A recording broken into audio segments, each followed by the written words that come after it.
What's up, everyone? Today we're diving deep into the brutal reality of Viking raids, and I promise you, the truth is way more interesting than the movies. We're talking about military tactics so effective they terrorized Europe for over 300 years, economic strategies that would make modern corporations jealous, and a level of organization that would surprise you. First major myth to bust: Vikings weren't just random barbarians who woke up one morning and decided to raid. These were sophisticated military operations that required months, sometimes years of planning. Viking raids were seasonal businesses. Most raids happened between April and October when the seas were calmer and the weather more predictable. During winter, Viking leaders would gather in their halls, studying maps, discussing intelligence reports, and planning their next moves like ancient military strategists. They had an incredibly sophisticated intelligence network. Vikings were also traders, and through their trading routes, they gathered detailed information about potential targets. They knew which monasteries had the most gold, which towns had weak defenses, and even which local rulers were having political troubles that might prevent organized resistance. The planning wasn't just about where to hit, it was about logistics. How many ships would they need? How much food and water for the journey? What time of year would catch their targets most off guard? They even planned escape routes and had backup targets in case their primary objective didn't work out.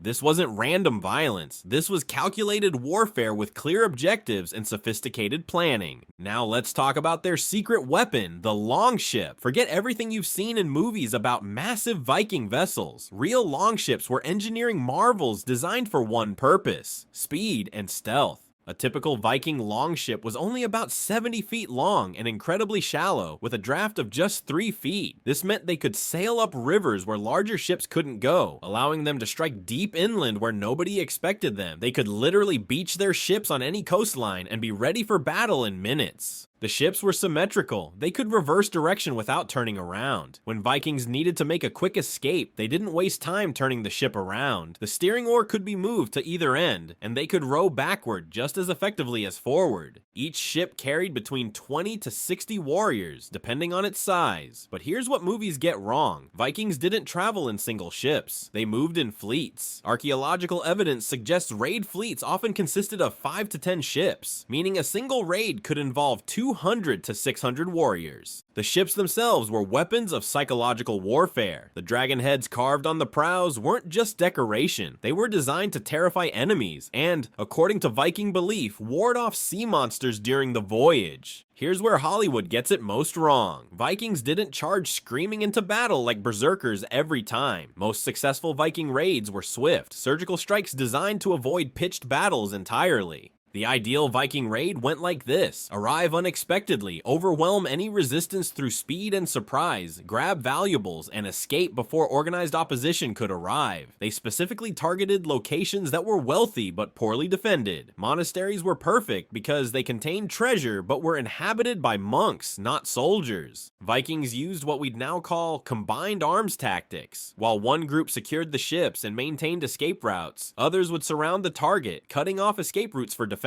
A third group would handle the actual looting while scouts watched for approaching reinforcements. They were masters of psychological warfare. The reputation of Vikings often did half their work for them. Many settlements would simply surrender and pay tribute rather than fight, because everyone had heard stories of what happened to places that resisted. When Vikings did fight, they used formation tactics that were incredibly effective. The famous shield wall formation created an impenetrable wall of overlapping shields, with spears protruding between the shields. This wasn't chaotic individual combat. This was disciplined military formation fighting. The berserker rage you see in movies, that was real, but it was reserved for specific warriors in specific situations. Most Vikings were disciplined fighters who valued their lives and wanted to return home with their loot. Another major misconception: Vikings weren't just interested in gold and silver. They were running sophisticated economic operations with diverse objectives. Silver was valuable, yes, but Vikings also targeted everyday goods that were rare in Scandinavia. They took iron tools, fine textiles, spices, and even agricultural products. A successful raid might bring back everything from cooking pots to luxury fabrics. But perhaps most importantly, Vikings captured people. The slave trade was a massive part of the Viking economy. Captured individuals could be sold in markets across the known world, from Constantinople to North Africa. This wasn't random violence. This was an economic system.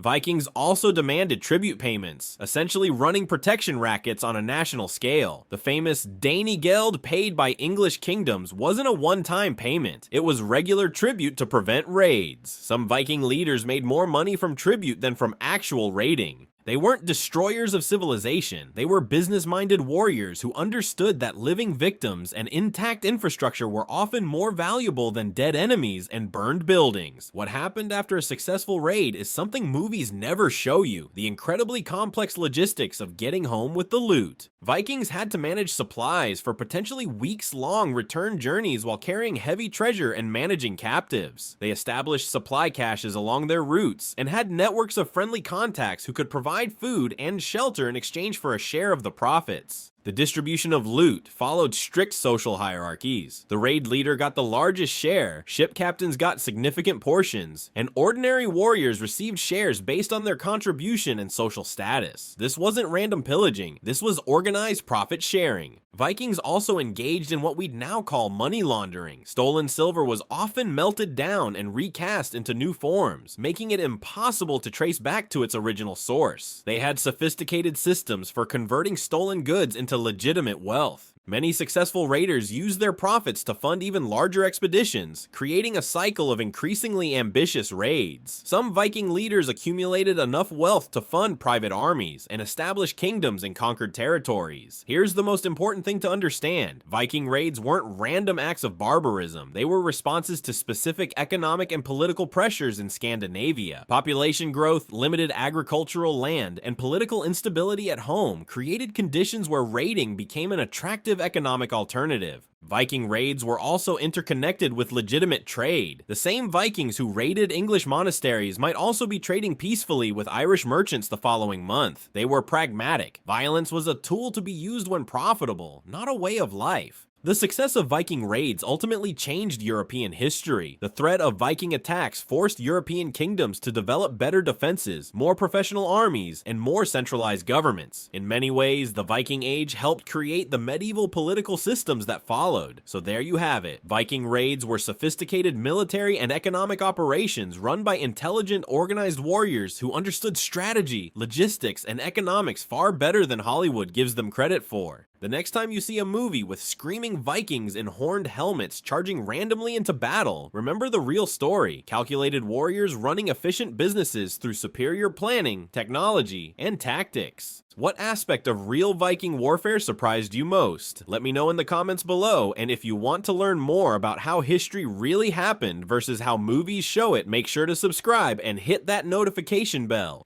Thanks for watching, and I'll see you in the next one.